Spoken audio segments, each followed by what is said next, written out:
Lars, as a part of the overall decarbonization, and a lot of shippers, corporates reporting their overall emissions, including Scope 3 emissions, right? So they need a lot of visibility in their emissions during the shipping as well.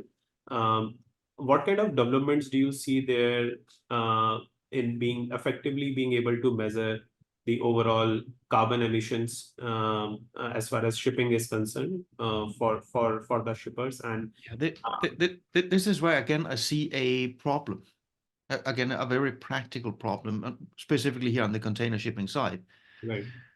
Because you can measure the emissions on a ship. Sure, there are issues with that as well, but let's, for the sake of argument, say I can measure precisely the emissions on my ship. But again, we come to this, how do I apportion it to the individual shipper? So I am just importing 8 containers with garden tools. What are my emissions? That becomes critically dependent on this allocation method. And what we are seeing, not just now, but have seen for years, even when container shipping lines used the same methodology, they ended up with different results on a per TEU level. This has led to a situation where multiple different freight forwarders right now have their own methodologies. So at least within that freight forwarder, it's now like for like when you compare carriers, but then you can't compare across freight forwarders. That has led to the advent also of third-party information providers.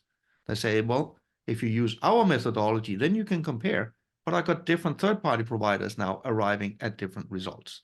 So what are you to do if you are a shipper? Here's the issue. I need to report my emissions. And I need to also basically be able to document that these numbers are not pulled out of a hat, that they come from some verified methodology.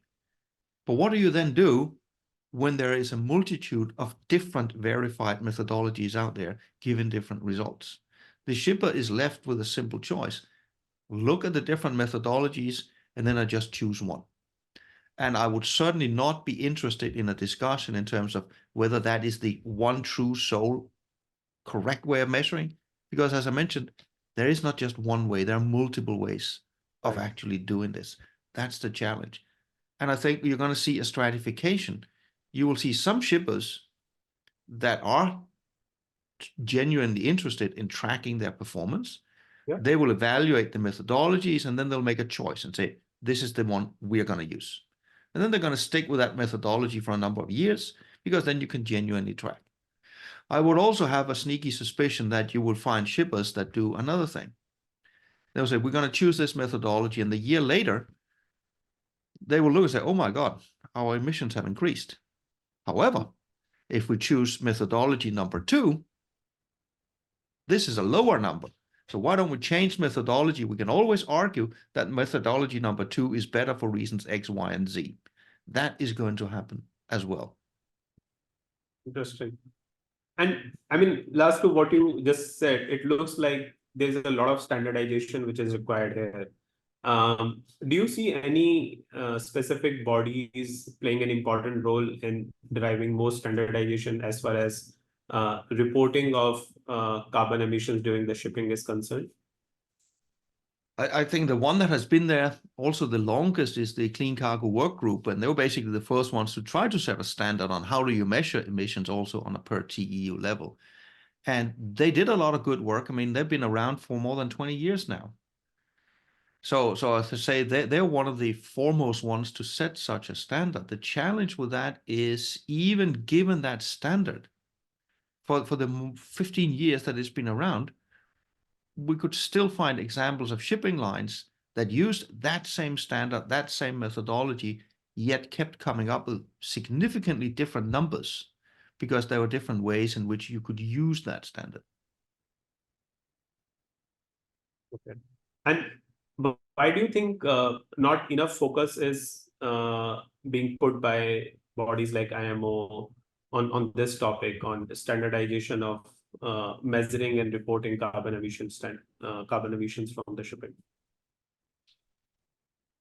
I'm not sure why there isn't. I mean, I'm sure there is focus on that as well, but here again we come down to the practical reality of it. With the IMO having almost 200 different countries, lots of different stakeholders, all pulling in different directions, it is not easy to find traction. And again, to maybe place things slightly into context, remember when we had the verified gross mass got implemented in, well, that's more than 10 years ago now. But that was a process that took roughly 20 years in the IMO. 20 years to agree that, yes, it would be mandatory that we know the weight of a container before we put it on a ship, which seen from the outside sounds like an incredibly simple thing to do, yet it's a process that took decades to get in. So it's something much more complicated that we're talking about now. That's why I am not specifically hopeful that you're going to see meaningful ways of handling this unless you boil it down again to something very simple like we did with the low sulfur. And let's not forget, I mean, the IMO does not operate in a vacuum. When it comes to decarbonization, that is a highly politicized topic in every country around the world, and it cannot be, for shipping alone, detached from that wider political discussion as well, where clearly different countries have varying agendas in terms of how rapidly they want to move and how they want to move.